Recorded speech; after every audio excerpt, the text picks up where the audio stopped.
നമസ്കാരം. നമ്മൾ പലപ്പോഴും പറയാറില്ലേ, എനിക്കിപ്പോൾ ഒട്ടും മൂഡില്ല, എന്ത് ചെയ്യാനും ഭയങ്കര മടിയാണെന്ന്. ഈ മോട്ടിവേഷൻ അല്ലെങ്കിൽ പ്രചോദനം എന്ന് പറയുന്നത് ശരിക്കും എന്താണ്? എപ്പോഴും ഈ മോട്ടിവേഷൻ വന്നാലേ നമുക്കൊരു കാര്യം ചെയ്യാൻ പറ്റൂ എന്നൊരു തെറ്റിദ്ധാരണ നമ്മളിൽ പലർക്കുമുണ്ടല്ലേ? ഈയൊരു വിശ്വാസത്തെ നമ്മൾ ഇന്നത്തെ ഈ വിശകലനത്തിലൂടെ പൂർണ്ണമായും പൊളിച്ചെഴുതാൻ പോവുകയാണ്. വെറും പ്രചോദനത്തിനപ്പുറത്തേക്ക് നമ്മൾ യഥാർത്ഥത്തിൽ എങ്ങനെയാണ് പ്രവർത്തിച്ചു തുടങ്ങുക? നമുക്ക് നേരെ വിഷയത്തിലേക്ക് തന്നെ കടക്കാം. സത്യം പറയാമല്ലോ, നിങ്ങളും ഞാനും ഉൾപ്പെടെ നമ്മളിൽ പലരും എന്തിനോ വേണ്ടി ഇങ്ങനെ കാത്തിരിക്കുകയാണ്. ഉള്ളിൽ നിന്നെന്തോ ഒരു വലിയ സ്പാർക്ക് വരാൻ, അല്ലെങ്കിൽ രാവിലെ എഴുന്നേൽക്കുമ്പോൾ എന്തും വെട്ടിപ്പിടിക്കാൻ മാത്രം ഊർജ്ജമുള്ളൊരു സിംഹത്തെപ്പോലെ തോന്നാനൊക്കെയാണ് നമ്മൾ കാത്തിരിക്കുന്നത്. അതൊരു പുതിയ ബിസിനസ് തുടങ്ങാനായാലും ജിമ്മിൽ പോകാനായാലും എന്തിന് ഒരു ബുക്ക് വായിച്ചു തുടങ്ങാൻ പോലും ആ പെർഫെക്റ്റ് മൂഡ് വരാൻ വേണ്ടി നമ്മളിങ്ങനെ വെയിറ്റ് ചെയ്യുകയാണ്. ഇതൊക്കെ വളരെ സ്വാഭാവികമാണെന്ന് നമ്മൾ നമ്മളെ തന്നെ പറഞ്ഞു വിശ്വസിപ്പിച്ചിരിക്കുകയാണ്. ഈ കാത്തിരിപ്പിന്റെ വില എന്താണെന്നറിയാമോ? വളരെ സിമ്പിളാണ്. ലോകത്തിന് റിസൾട്ട് മാത്രമേ അറിയേണ്ടതുള്ളൂ. നിങ്ങളുടെ ന്യായീകരണങ്ങളോ ഒഴിവു കഴിവുകളോ കേൾക്കാൻ ഇവിടെ ആർക്കും തീരെ താൽപ്പര്യമില്ല എന്നതാണ് യാഥാർത്ഥ്യം. അപ്പോ എന്തുകൊണ്ടാണ് നമ്മൾ എപ്പോഴിങ്ങനെ കാത്തിരിക്കുന്നത്? ഇതിൻ്റെയൊക്കെ പിന്നിലെ യഥാർത്ഥ വില്ലൻ ആരാണെന്നോ? സാക്ഷാൽ ഭയം, അതായത് FEAR. ഇതിനെ ഫാൾസ് എവിഡൻസ് അപ്പിയറിംഗ് റിയൽ എന്നാണ് വിളിക്കുന്നത്. ഒന്നാലോചിച്ച് നോക്കൂ, ഒരിക്കലും സംഭവിക്കാൻ സാധ്യതയില്ലാത്ത, തീർത്തും വ്യാജമായ കാര്യങ്ങൾ സത്യമാണെന്ന് തെറ്റിദ്ധരിച്ചാണ് നമ്മൾ പലപ്പോഴും പേടിക്കുന്നത്. ഈ ഭയം നമ്മളെ നമ്മുടെ കംഫർട്ട് സോണിനകത്ത് തന്നെ തളച്ചിടുന്നു. നമ്മൾ ചെയ്യാൻ മാറ്റിവെച്ച ജോലികൾ ഇങ്ങനെ കുന്നുകൂടിക്കൊണ്ടേയിരിക്കും. ഒടുവിൽ നമ്മുടെ കഴിവുകൾ മുഴുവൻ നാളെ ചെയ്യാം എന്ന ഒറ്റവാക്കിന് പിന്നിൽ ഒതുങ്ങിപ്പോകും. അടുത്തതായി മോട്ടിവേഷൻ എന്ന മിഥ്യയെക്കുറിച്ചാണ് നമ്മൾ പറയുന്നത്. കേൾക്കുമ്പോൾ ചിലപ്പോഴൊരു വിഷമം തോന്നാം.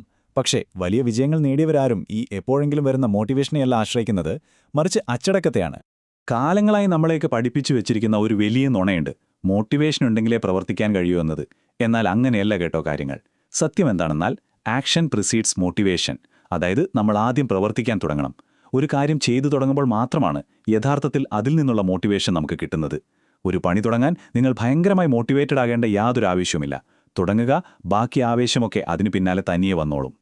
ഇതൊന്ന് മനസ്സിരുത്തി കേട്ടോളൂ. പ്രചോദനമെന്നത് വെറുമൊരു മിഥ്യയാണ്.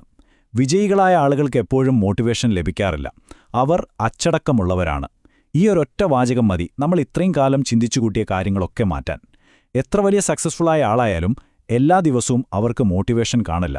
പക്ഷേ അവർക്ക് അച്ചടക്കമുണ്ട്. ഈ ഒരു ചിന്ത നിങ്ങളുടെ മനസ്സിൽ എപ്പോഴും ഉണ്ടായിരിക്കണം.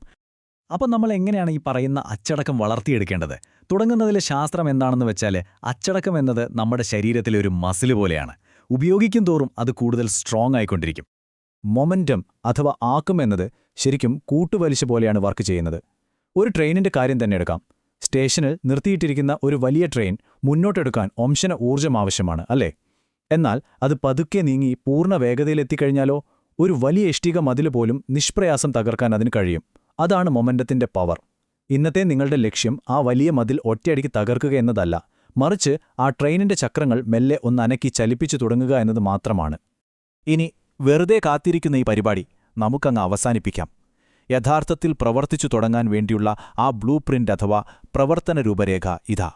ജീവിതം മാറ്റാൻ പോകുന്ന ഈ 5 കാര്യങ്ങൾ വളരെ ശ്രദ്ധയോടെ കേൾക്കുക. 1. 5 മിനിറ്റ് നിയമം. നിങ്ങൾ ചെയ്യാൻ ഏറ്റവും മടിക്കുന്ന ആ കാര്യം വെറും 5 മിനിറ്റ് നേരം മാത്രം ചെയ്യുക. എത്ര തിരക്കുള്ളവർക്കും ഒരു 5 മിനിറ്റ് കണ്ടെത്താമല്ലോ.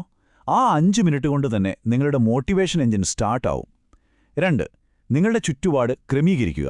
ഫോണിലെ ആവശ്യമില്ലാത്ത സമയം കളയുന്ന സോഷ്യൽ മീഡിയ ആപ്പുകൾ അൺഇൻസ്റ്റാൾ ചെയ്യുക. നാളെ രാവിലെ ജിമ്മിൽ പോകണമെങ്കിൽ ഇന്നത്തെ രാത്രി തന്നെ അതിനുള്ള ഡ്രസ്സും ഷൂസും എടുത്തു വെക്കുക. വിജയത്തിലേക്കുള്ള വഴി എളുപ്പമാക്കുക. 3. വലിയ കാര്യങ്ങളെ ചെറിയ കഷ്ണങ്ങളായി തിരിക്കുക.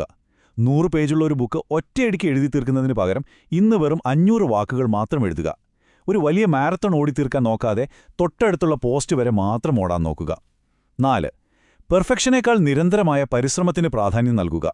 നിങ്ങൾ പരാജയപ്പെട്ടേക്കാം, അത് തികച്ചും സ്വാഭാവികമാണ്. വീഴുമ്പോഴെല്ലാം വീണ്ടും എഴുന്നേൽക്കുക എന്നതാണ് പ്രധാനം. 5. ചെറിയ ചെറിയ വിജയങ്ങൾ ആഘോഷിക്കുക. വലിയ റിസൾട്ട് വരാൻ കാത്തിരിക്കാതെ ഭയങ്കര മടിയുള്ള ദിവസങ്ങളിൽ പോലും നിങ്ങളത് ചെയ്യാൻ തയ്യാറായി എന്നതിനെ സ്വയം അഭിനന്ദിക്കുക. കാരണം അതാണ് യഥാർത്ഥ വിജയം. നമ്മൾ ഈ വിശകലനത്തിന്റെ അവസാന ഭാഗത്തേക്ക് കടക്കുകയാണ്. നിങ്ങളുടെ സ്വന്തം സാമ്രാജ്യം പണിയുക. കാരണം നിങ്ങൾക്ക് വേണ്ട ജീവിതം നേടിയെടുക്കാനുള്ള പൂർണ്ണ ഉത്തരവാദിത്തം നിങ്ങൾക്ക് മാത്രമാണുള്ളത്. നമ്മൾ ഇതുവരെ പറഞ്ഞ കാര്യങ്ങളുടെ മുഴുവൻ രത്നച്ചുരുക്കവും വിജയത്തിന്റെ യഥാർത്ഥ ഫോർമുലയും ഇതാണ്. ആദ്യം നിങ്ങൾ പ്രവർത്തിക്കുക. പ്രവർത്തനങ്ങൾ മൊമെന്റം അഥവാ ആക്കം കൂട്ടുന്നു. ആ മൊമെന്റം വലിയ പ്രചോദനമായി മാറുന്നു. ആ അച്ചടക്കമാണ് വലിയ വലിയ സാമ്രാജ്യങ്ങൾ കെട്ടിപ്പടുക്കുന്നത്. അല്ലാതെ വെറുതെ മോട്ടിവേഷൻ വരാൻ കാത്തിരുന്നിട്ട് യാതൊരു കാര്യവുമില്ല. നമ്മൾ അവസാനിപ്പിക്കുകയാണ്. ഇനി നിങ്ങളുടെ മനസ്സിൽ എപ്പോഴും മുഴങ്ങേണ്ട ഒരു വലിയ സത്യമുണ്ട്. ഒരു പെർഫെക്റ്റ് സമയത്തിനു വേണ്ടി ഒരിക്കലും കാത്തിരിക്കരുത്. അതൊരു പ്രേതത്തെപ്പോലെയാണ്. അതിന് യാഥാർത്ഥ്യത്തിൽ യാതൊരു നിലനിൽപ്പുമില്ല. നമുക്ക് മുന്നിലുള്ളത് ഈയൊരൊറ്റ നിമിഷം മാത്രമാണ്. അതുകൊണ്ട് എന്തിനാണ് നിങ്ങൾ ഇനിയും കാത്തിരിക്കുന്നത്? ഈയൊരു വിശകലനം അവസാനിക്കുന്ന ഈ നിമിഷം തന്നെ നിങ്ങൾ നാളത്തേക്ക് മാറ്റിവെച്ച ആ കാര്യം പോയി ചെയ്തു തുടങ്ങുക. ആ ആദ്യത്തെ ചുവട് വെക്കുക. ഇന്നത്തെ ഈ വിശകലനത്തിൽ ഒപ്പം ചേർന്നതിന് വലിയൊരു നന്ദി. വീണ്ടും കാണാം.